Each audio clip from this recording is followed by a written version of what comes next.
নমস্কার বন্ধুরা, আজ আমি বানাবো মিক্সড ভেজিটেবল ডাল।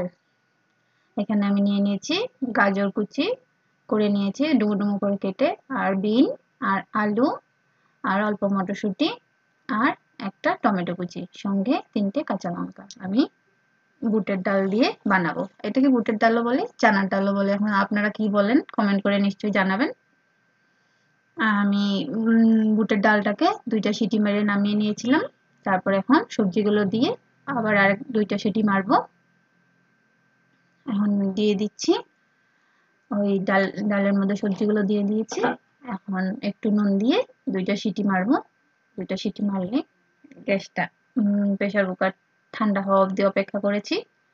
ঠান্ডা যখন হয়ে গেছে, এখন এখানে নিয়ে নিয়েছি টমেটো কুচি একটা, আর 3টে কাঁচা লঙ্কা, আর একটু আদা থেতো করে নিয়েছি। এখন তেলের মধ্যে সম্বার দেব।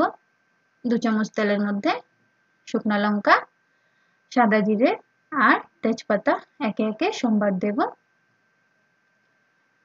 একটু ভালো মতো সম্বারটা গন্ধটা আসতে হবে, তারপরই ডালটা দেওয়া যাবে, না হলে আগে দিয়ে দিলে ভালো লাগবে না। সম্বারটা ভালো মতো উঠতে হবে। হয়তো দেখুন এখন তেজপাতা, শুকনো লঙ্কা, জিরেটা ভালো মতো ভাজা হয়ে গেছে। এখন দিয়ে দিলাম আদা থেতো করে রেখেছিলাম। আধা ইঞ্চ মতো আদা হবে, এখানে বেশি হবে না। বেশি আদা দিলে বেশি আদার গন্ধ হয়ে যায়, আর ঝালও হয়ে যাবে পরে বেশি আদা দিলে। তাই এই আদাটা থেতো করে রেখেছিলাম আধা ইঞ্চ মতো। আধা ইঞ্চ আদাটাকে থেতো করে এটা দিয়ে দিয়েছি। এখন আদাটা তেলের মধ্যে একটু ভাজা হবে, না হলে কাঁচা আদার গন্ধ থেকে যাবে। আদাটা দেওয়ার পরে এখানে 3টে কাঁচা লঙ্কা যে কেটে রেখেছিলাম এখান থেকে আধাটা দিয়েছি, আরো 3 টুকরা পরে দেব, চিড়ে রেখেছিলাম। সঙ্গে দিলাম টমেটো কুচি। এখানে একটা মিডিয়াম সাইজের টমেটো আছে। মিডিয়াম সাইজের টমেটোটা আমার একদম পাকাই ছিল, বেশি একটা কাঁচা ছিল না, ভালো পাকা ছিল। টমেটো এখন নরম হওয়ার জন্য একটু নুন দিয়ে দিলাম, টমেটো যাতে ভালো মতো নরম হয়ে যায়। আর যদি নরম না হয় তাহলে আমার ছিনের গোতানিতে নরম হয়ে যাবে, তাই না বন্ধুরা? বলো তো, কার হাতে পড়েছে দেখতে তো হবে। এখন এখানে দিয়ে দিয়েছি ডালের মধ্যে একটু নুন। ডালটাতে একটু গ্যাসও জ্বালিয়ে দিয়েছি, ঠান্ডা হয়ে গেছিল। তাই গ্যাস জ্বালিয়ে গ্যাসের উপরে একটু জলও দিয়ে দিয়েছি ডালের মধ্যে দিয়ে। এখন ডালটা ওইদিকে গরম হচ্ছে আর এইদিকে টমেটোটাও নরম হয়ে যাচ্ছে। টমেটো নরম হয়ে গেলে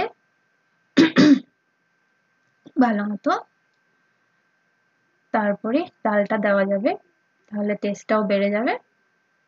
এর মধ্যে বলে দেবেন আপনারা কে কোথা থেকে দেখছেন, কমেন্ট করে জানাবেন।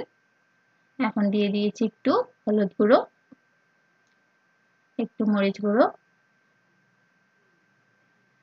আর আমার ভিডিও যদি ভালো লেগে থাকে তাহলে লাইক, শেয়ার, কমেন্ট করবেন এন্ড সাবস্ক্রাইব করবেন।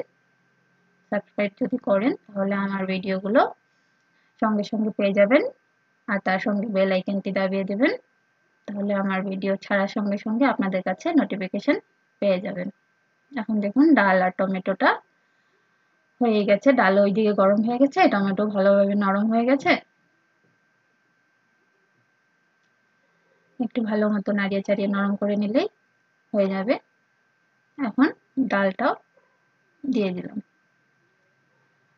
ডালটা দেওয়ার সাথে সাথে দেখুন কালারটা কি দারুণ হয়েছে। টমেটোটার কালারটা তো ভালো ছিল না, তাই ডালটার কালারটাও ভালো এসেছে। এখন এখানে প্রেসার কুকার ধুয়ে 1 কাপ মতো জল দিয়ে দেব।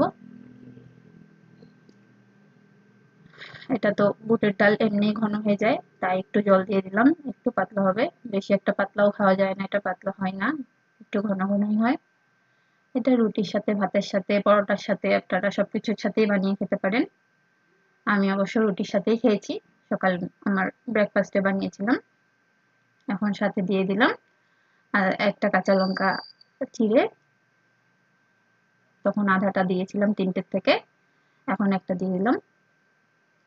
সঙ্গে দিলাম আধা চামচ জিরে গুঁড়ো, আধা চামচ গরম মশলা গুঁড়ো। জিরে গুঁড়োটা দিলে গরম মশলা, জিরে গুঁড়োটাতে গন্ধটা ভালো আসবে, আর গরম মশলা তো স্বাদের জন্য গন্ধ আসবেই, ভালোই আসবে। দেখুন গন্ধটা, সরি, কালারটা কি সুন্দর এসেছে। এখন একটু চিনি দিয়ে দিলাম, চিনি দিলে তো খেতে স্বাদই হবে। এখানে নুন দেওয়ার দরকারই নেই, কারণ আগে আমি ডাল সেদ্ধতে নুন দিয়েছি, তারপর সবজি যখন দিয়েছি ডালের মধ্যে তখনও নুন দিয়েছি, আর তারপরে টমেটো ভাজার সময় টমেটোতেও নুন দিয়েছি। আপনারা আপনাদের স্বাদ অনুযায়ী নুনটা দিয়ে নেবেন। আমার নুন দেওয়ার একটু দরকার পড়েনি, কারণ আমি আগেই দিয়ে দিয়েছিলাম। এখন একটু দিয়ে দিলাম লাস্ট ফিনিশিং টাচ, ঘি। একটু ঘি দিয়ে দিলে খেতে একদম দারুণ লাগবে। আর এটাতে অনেকে রসুন পেঁয়াজ দিয়েও সম্বার দিয়ে খায়, আমার নিরামিষ ছিল তাই আমি নিরামিষে সম্বার দিয়েছি, শুধু আদা আর সাদা জিরা দিয়ে। এখানে রসুন পেঁয়াজ দিলেও অনেক দারুণ লাগে খেতে। আর আমার আবার বলছি, আমার ভিডিও ভালো লাগলে লাইক, কমেন্ট, সাবস্ক্রাইব করে দেবেন আর শেয়ার করবেন।